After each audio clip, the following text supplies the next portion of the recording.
Aleluya. Una escasez convertida en abundancia.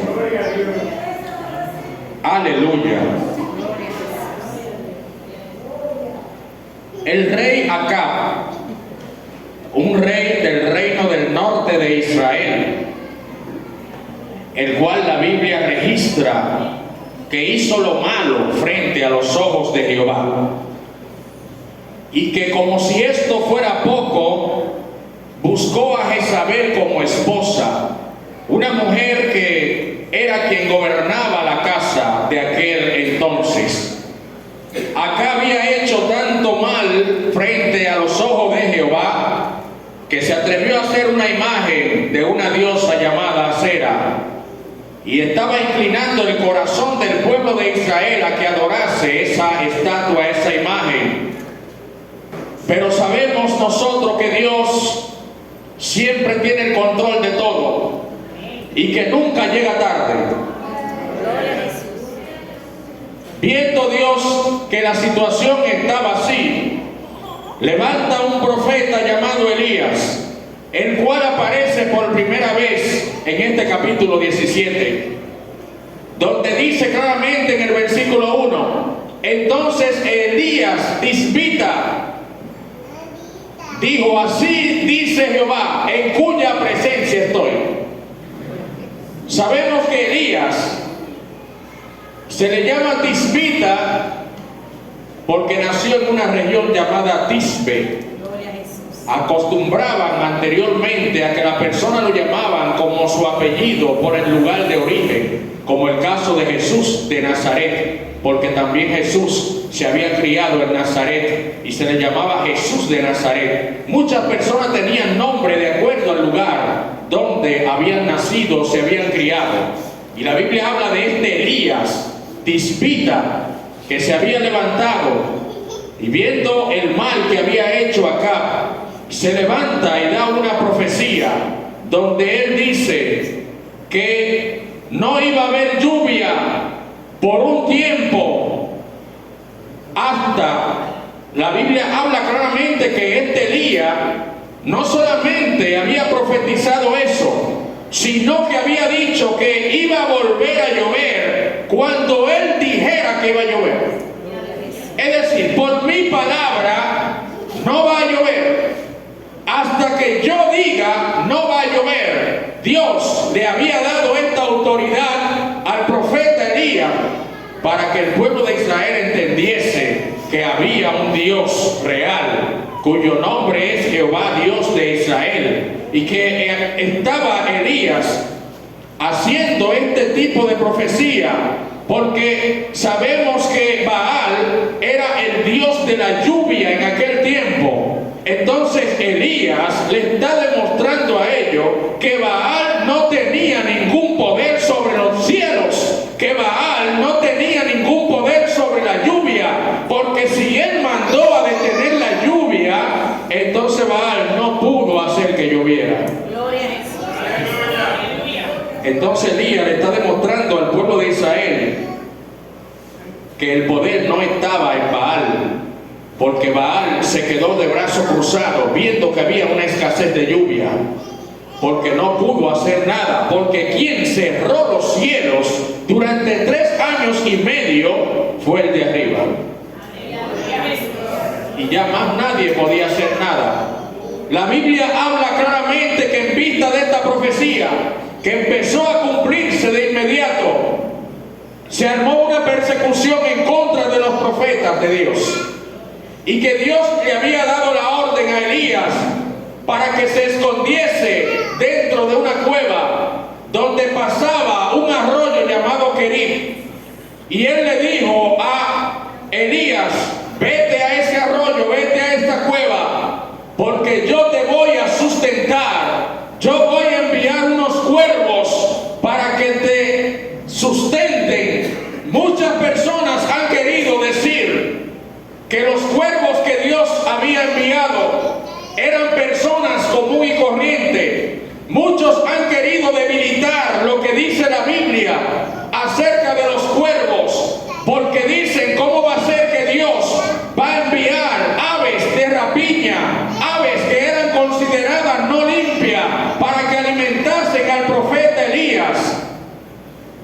y ponen en tela de juicio lo que dice este capítulo 17 del primer libro de Reyes, queriendo insinuar de que no eran los pájaros de cuervo, sino que eran personas que se allegaban a Elías y le llevaban pan y carne.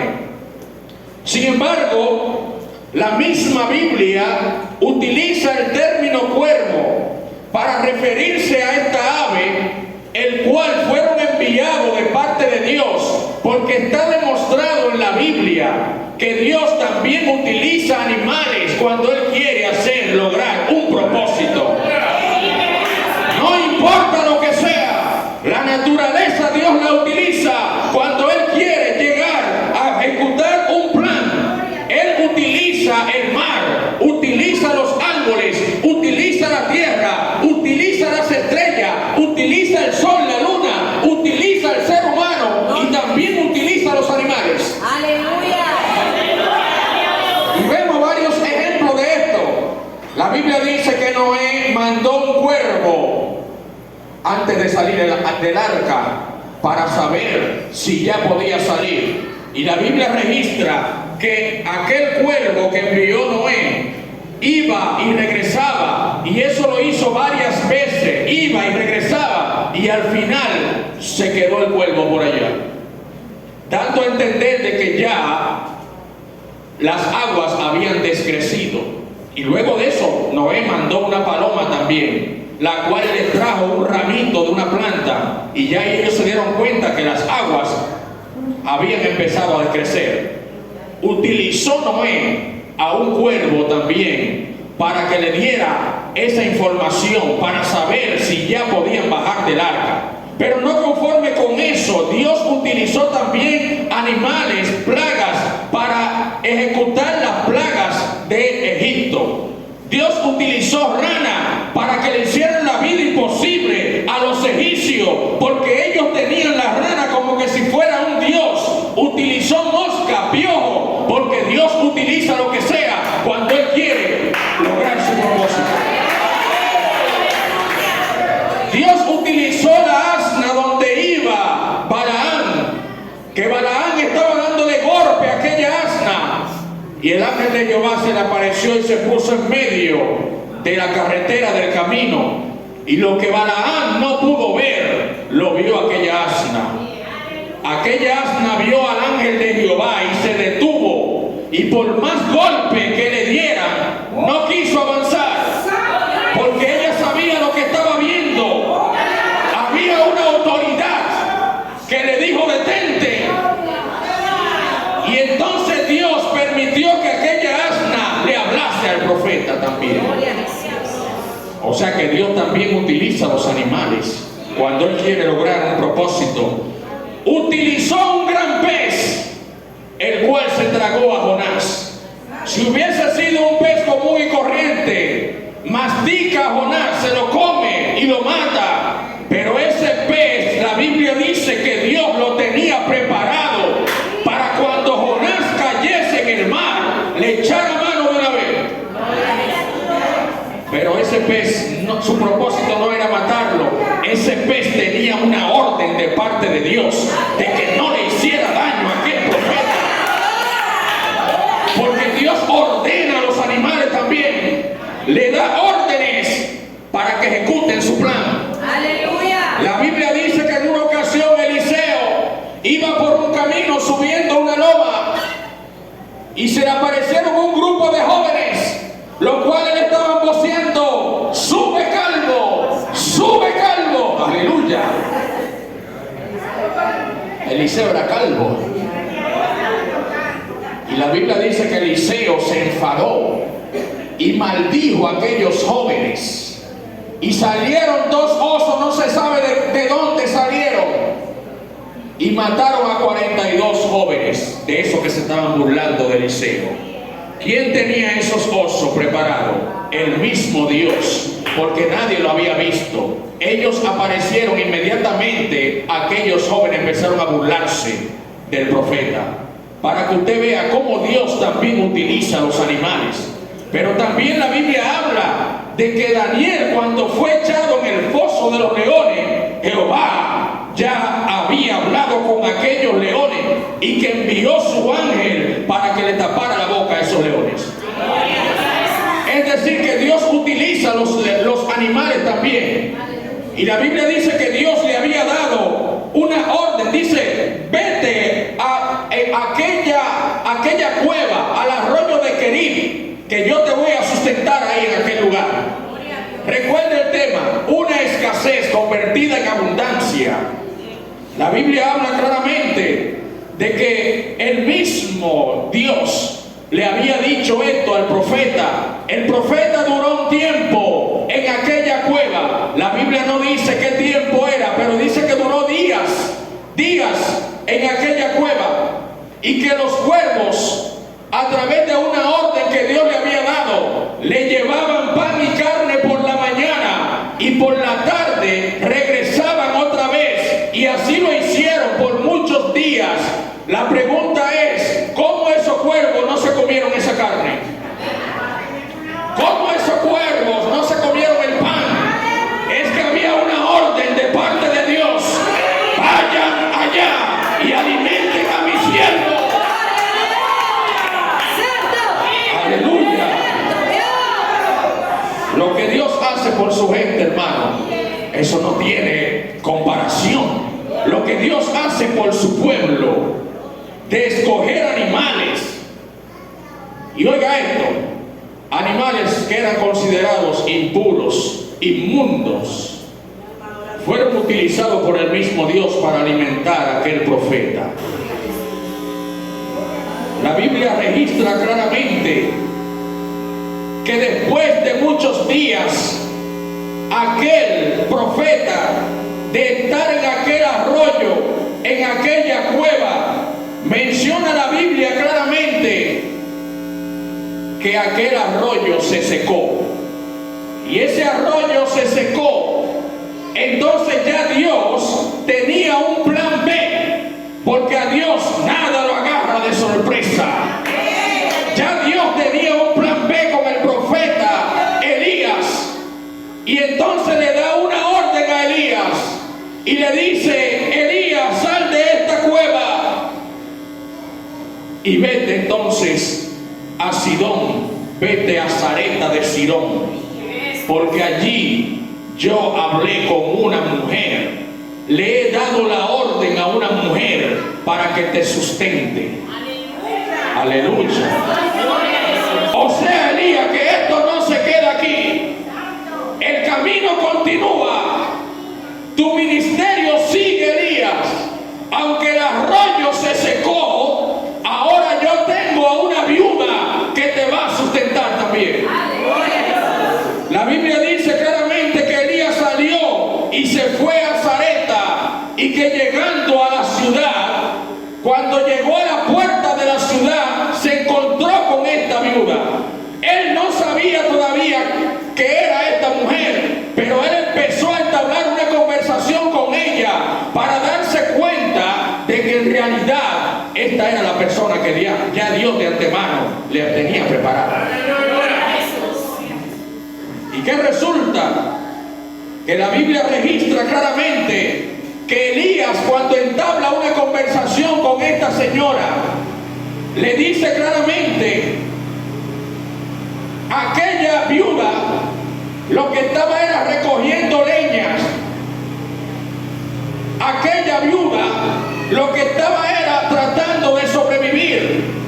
Entonces viene otra pregunta que mucha gente se haría. ¿Cómo es posible que Dios envíe al profeta Elías para ser sustentado por una viuda que se está cayendo a pedazos? Gloria a Dios. Aleluya. ¿Cómo es posible que Dios envíe al profeta Elías para ser sustentado por una viuda que no tenía dinero, por una viuda que no tenía nada en la casa, por una viuda que estaba haciendo lo último para caerse muerta? Lo que pasa es que ese sustento no dependía de Elías, ese sustento no dependía de la viuda, ese sustento venía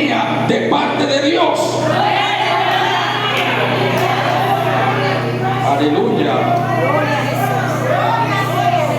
La Biblia habla claramente que en aquella conversación, Elías le dice a aquella mujer que le traiga un poco de agua en un vaso. Y cuando ya ella va a buscar el agua, él volvió y le dijo: pero también necesito que me traiga un bocado de pan. Tengo hambre, necesito que me des algo de comer. Y aquella mujer entonces le dice: lo que yo tengo en mi casa actualmente solamente es un puñado de harina lo que tengo. Y tengo un poquito de aceite que me proponía hacer una tortilla de pan para dársela a mi hijo y yo comer algo para después dejarnos morir. Es lo único que aquella viuda tenía. No tenía más nada. Pero Dios había dado una orden para que sustentara a Elías. Y esa orden no podía caer en el vacío. Esa orden se tenía que ejecutar. Por eso la Biblia dice claramente que Elías le dijo: necesito que tú primero me atiendas a mí. Necesito que de eso que tú hagas, primero tienes que darme a mí.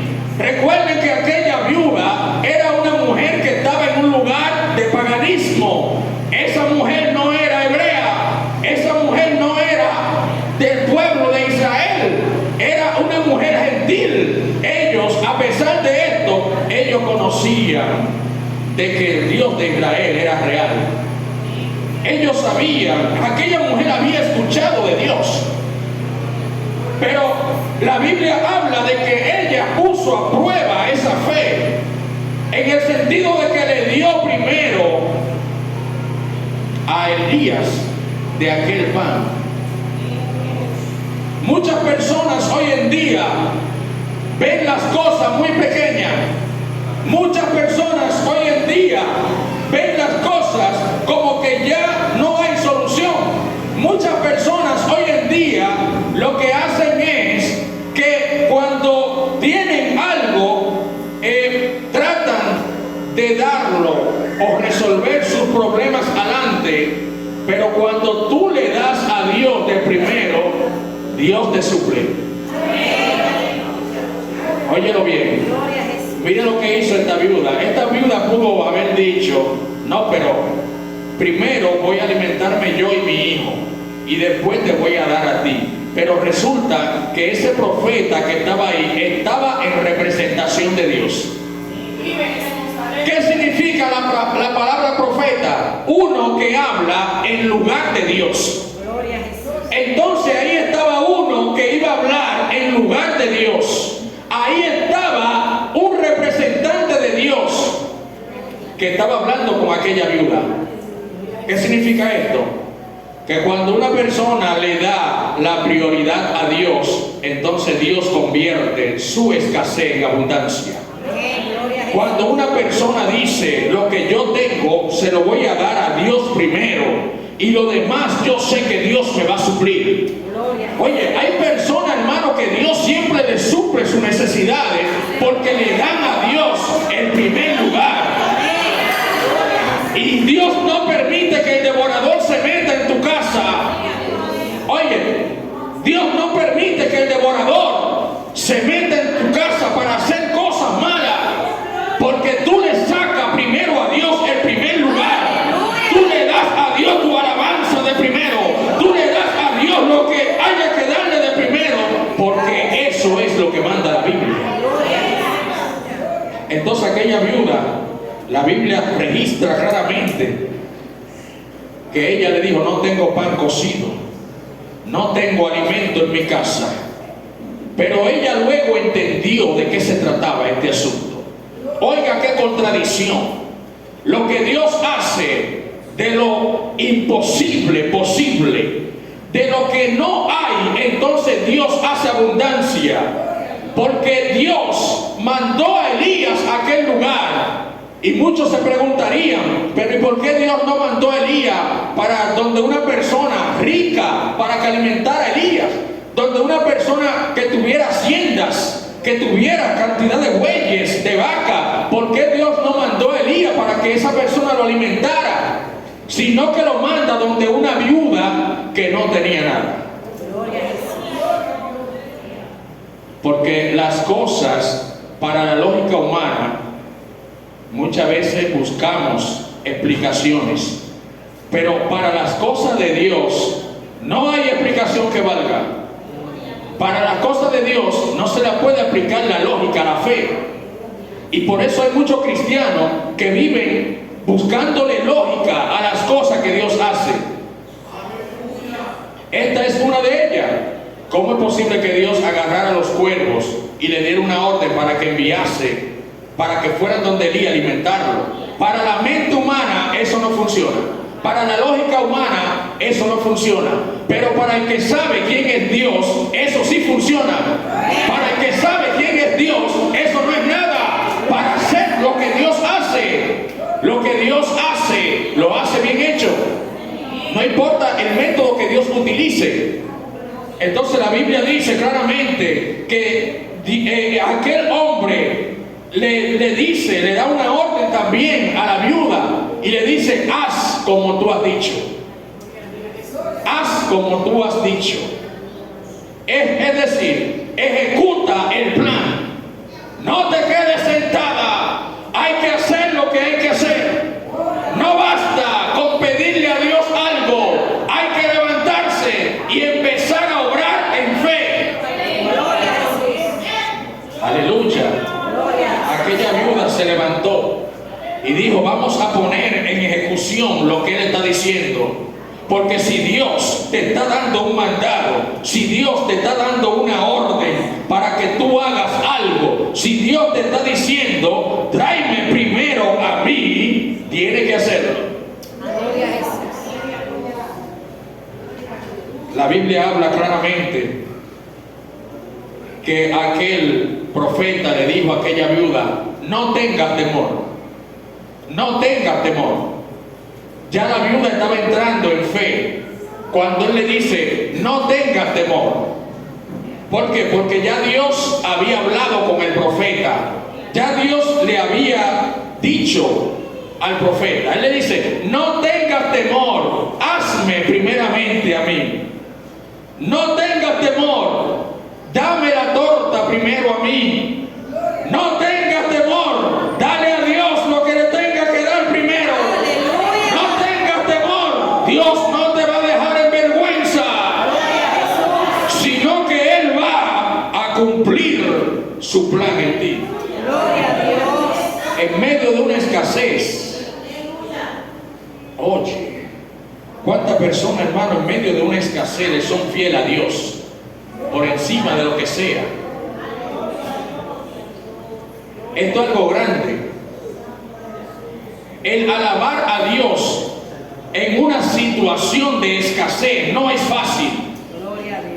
El decir gloria a Dios cuando sabemos que no tenemos que comer es una situación difícil. Pero hay personas que se entran en locura en Dios y dicen: yo voy a seguir alabando a Dios, yo voy a seguir visitando la iglesia, yo voy a seguir poniéndome de rodillas, yo voy a seguir alabando a Dios. No importa que no haya nada en la nevera, mi Dios va a suplir.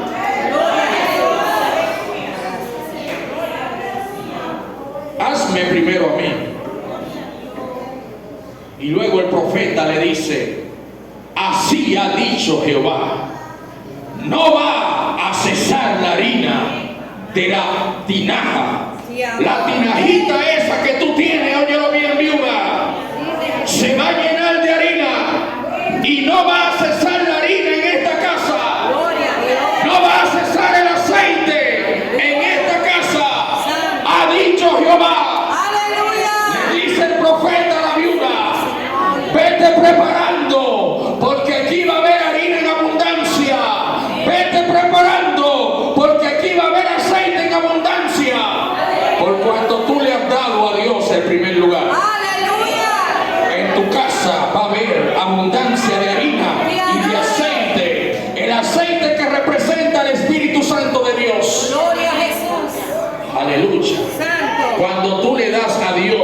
tu alabanza como una ofrenda agradable frente a Él, el Espíritu Santo no va a cesar en ti tampoco. Oiga qué promesa tan grande, tener al Espíritu Santo a nuestro favor. Que el Espíritu Santo tú lo sientas 24 horas, todos los días. Abundancia de aceite sobre los cuerpos de los cristianos. Abundancia de aceite, abundancia de Espíritu Santo sobre la vida de los creyentes, por cuanto le están dando toda la gloria a nuestro Dios. No disminuirá la unción del Espíritu Santo sobre tu casa. Y en una casa donde mora el Espíritu Santo de Dios es una casa bendecida. Y que muchos ricos quisieran sentir lo que nosotros sentimos. Y que muchos ricos quisieran ser felices como nosotros lo somos. Muchos ricos que tienen dinero quisieran sentir el gozo que nosotros sentimos. Y por eso mucha gente no le cabe en la cabeza, porque usan la lógica humana, diciendo cómo es posible que estos evangélicos están siempre contentos aunque no tengan nada. Eso es un milagro de Dios, pero eso lo hace el Espíritu Santo de Dios sobre la vida de personas que se han decidido servir a Cristo. Entonces, evidentemente que esto que hizo aquel profeta sobre aquella viuda, la Biblia dice que el profeta duró muchos días en esa casa. Muchos días duró el profeta en esa casa. La viuda no tuvo que volver al colmado para comprar harina. La viuda no tuvo que ir al colmado para comprar aceite, porque el aceite de la tinaja, cuando le sacaban una palita, volvía y se rebosaba. El aceite, cuando le quitaban un poco de aceite, aquella vasija volvía y se llenaba. Aleluya. Dios se encargaba de llenar esa vasija otra vez. No había escasez, pero si aquella viuda se hubiese comido esa torta primero junto con su hijo, entonces iba a caer en una miseria peor.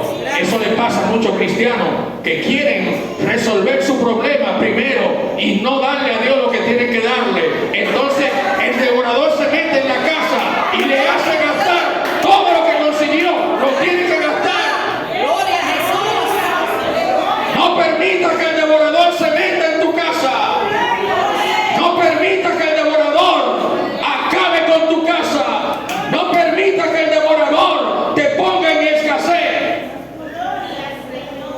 A través de que tú haces lo que tenga que hacer, llevando a Dios en primer lugar, entonces Dios se va a encargar de estar en tu casa. Y cuando el devorador quiera entrar en tu casa, no va a poder entrar, porque hay un guardián que está en la casa que no va a permitir que se meta en tu casa. Va a haber un guardián que va a impedir de que se meta una desolación en tu casa, de que se meta una escasez grande en tu casa, porque tú estás dándole la gloria a Dios siempre. Él es poderoso. Entonces la Biblia lo registra claro. Días y días pasaron y el profeta Elías estaba alojado en aquella casa.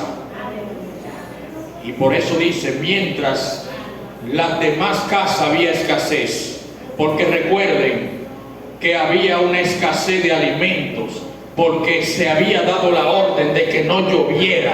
Y cuando no llueve, la agricultura, todos esos productos, plantas, se murieron.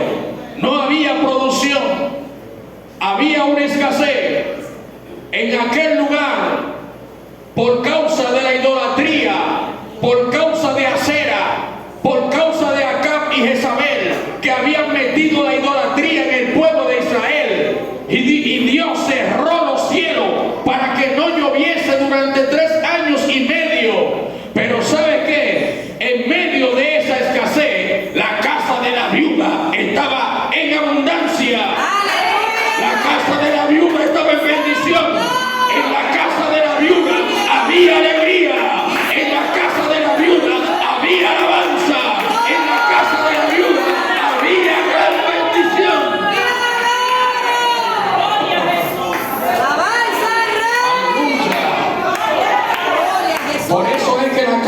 evangélico siempre está llena de bendiciones. Mi alma adora al Rey. Y Dios utiliza los cuervos para que te vayan a llevar lo que sea. Cuando tú amaneces sin nada, que tú le oras a Dios y tú le dices: yo soy tu siervo, yo soy tu sierva. ¿Qué es lo que pasa, Jehová? Jehová envía a los cuervos y le dice a los cuervos: vayan y lleven la bendición de mi sierva. ¡Aleluya! ¡Santo! Mucho cuidado con mi sierva. Vayan y lleven la bendición. ¡Sí, Señor! Oye, esos cuervos, hermano, ¡Te adoro! con esa carne sazonada, porque Jehová tiene cocina y de todo, es la cocina. ¿Cuánto la van a Dios? Aleluya. Con ese sazón dándole en esa nariz, esos cuervos, ¿qué es lo que pasa? No puedo caer en esta tentación. Hay que llevarle esta carne a Elías. ¡Ay, ay, ay! Mucho cuidado. Aleluya. ¡Santo! Esa bendición es de mi siervo. Ya tenían una orden de parte de Jehová. ¡Gloria a Jesús! Oye bien, eso fue una orden estricta, porque Dios también ordena a los animales, le da órdenes. Dios le da órdenes a las plantas, Dios le da órdenes a la tierra, le da órdenes a la atmósfera. La Biblia dice claramente en el Salmo 150: todo lo que respire, alabe a Jehová. Todo lo que respire, alabe a Jehová. Y el Salmo 148 habla de cómo los cedros, las plantas, cómo las palmas alaban al nombre de Dios. Cada uno en su propio lenguaje, cada uno en su propia forma, cada animal en su propio lenguaje, la naturaleza en su propio lenguaje, alaba el nombre de Dios. Pero la gente, mucha gente no entiende estas cosas. A través del viento las plantas alaban a Dios. Pero cuanto más la creación maestra de Dios, donde Dios ensució sus manos y dijo: hagamos ahora al hombre conforme a nuestra imagen y semejanza. Esto hay que hacerlo con especialidad.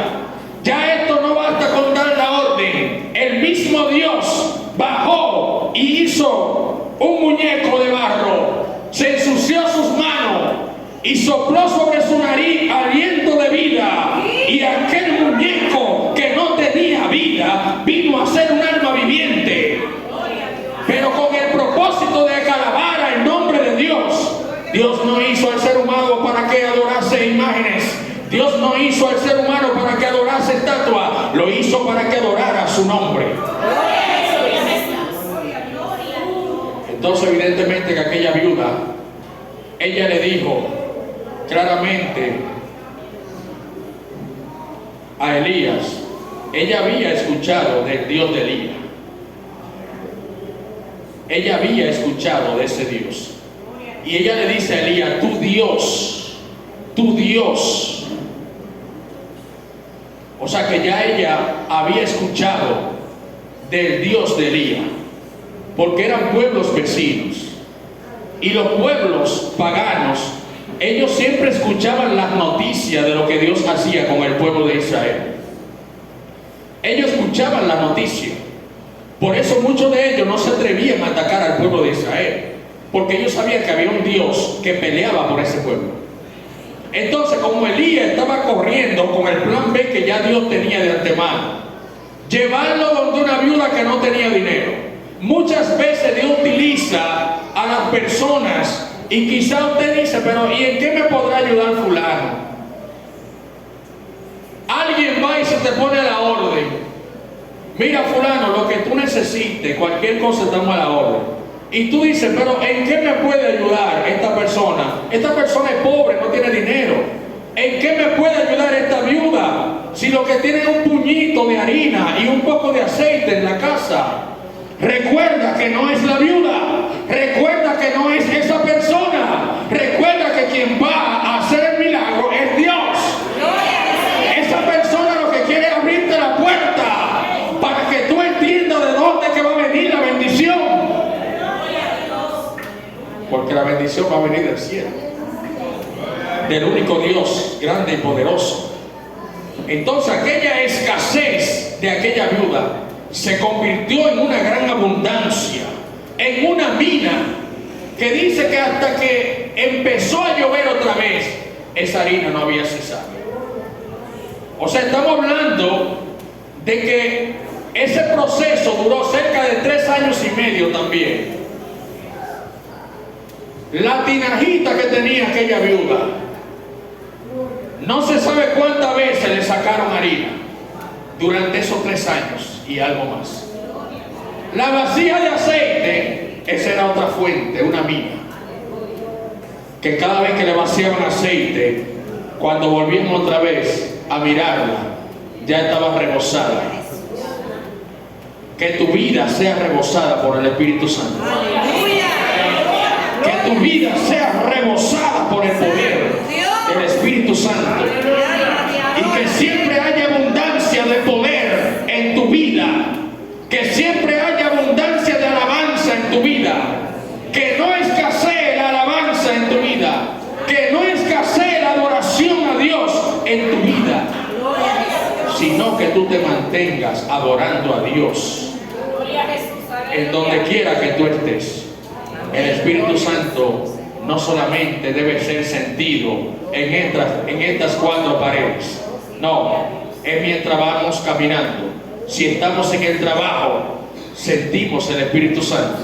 Hay una gracia que sentimos en cualquier sitio donde estamos, que usted se da cuenta que Dios está ahí y que Dios quiere decirle algo. Usted se da cuenta que Dios está siempre con usted. Entonces, cuando estoy en la casa, cuando estoy en la escuela, cuando estoy en el trabajo, siempre que haya abundancia del aceite fresco del Espíritu Santo sobre cada uno de nosotros. Dios les bendiga.